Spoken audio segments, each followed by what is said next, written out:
Hello good morning guys, આજના મારા નવા બ્લોગમાં તમારું સ્વાગત છે। તો સવારમાં મેં ફટાફટ પહેલાં રોટલી શાક બનાવીને ઠંડા કર્યા અને ટિફિન પેક કર્યું। ત્યાર સુધી તો પરી અને ક્રિશી બંને ઉઠી ગયા, તો એ લોકો માટે મેં ચા બનાવી, તો બંનેએ ચા અને નાસ્તો કર્યો।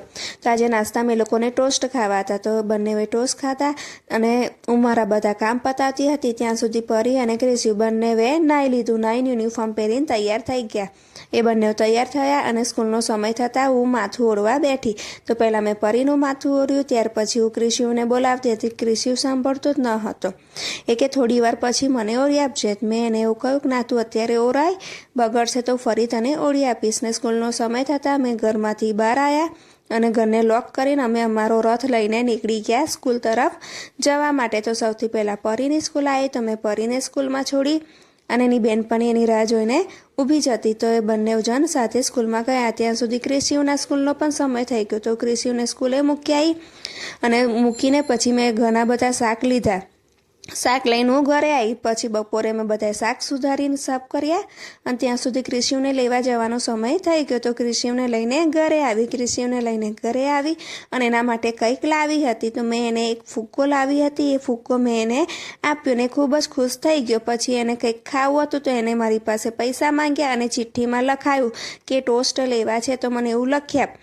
તો મેં એને લખીને આપ્યું, તો એની જાતે દુકાનમાં એકલો ગયો અને લઈને ઘરે આવ્યો। ઘરે આવીને એને ચા અને ટોસ્ટ ખાધા અને થોડો ટાઈમ હતો તો એને ટીવી જોયું। ટીવી જોતો હતો ત્યાં સુધી તો પરીને લેવા જવાનો સમય થતાં એને મોજા પહેર્યા અને કપડાં પહેરીને તૈયાર થઈ ગયો અને કહેવા લાગ્યો, જો આજે મેં મારી જાતે મોજા પહેર્યા છે તો કેવા બરાબર પહેર્યા છે ને।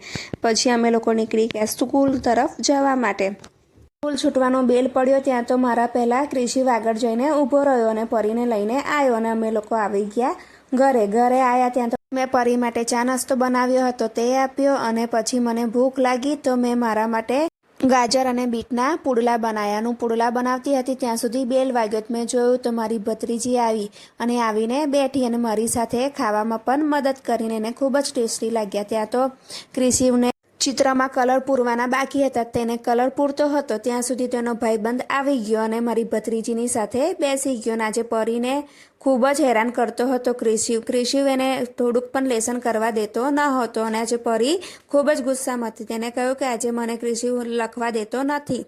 પછી મેં એને પટાવીને એના ભાઈબંધ સાથે રમવા બેસાડ્યો, તો બંને જણ ચોર પોલીસ રમતા હતા। ત્યાર પછી અમારા લોકોને ડીમાર્ટમાં ઘરનો સામાન લેવા જવાનો હતો, તો હું પરી અને ક્રિશી અમે ત્રણેય જણ તૈયાર થઈને ડીમાર્ટનો સામાન લેવા ગયા અને ત્યાં એના પપ્પા ઓફિસથી બારોબાર આવી ગયા। તો અમે લોકો અંદર ગયા, ચેકિંગ કરાયું। ત્યાર પછી ક્રિશીને ટ્રોલી લેવાની હતી, તો એને ટ્રોલી લેવાનું ખૂબ જ ગમે છે। તેને ટ્રોલી લીધી અને એને બધો સામાન ભરીને ટ્રોલીમાં મૂક્યો અને પછી અમે ઘરે આવી ગયા। ઘરે આવીને જમ્યા ત્યાં સુધી તો બંને જણ કહેવા માંડ્યા કે અમને બાગમાં નીચે રમવા લઈ જાઓ।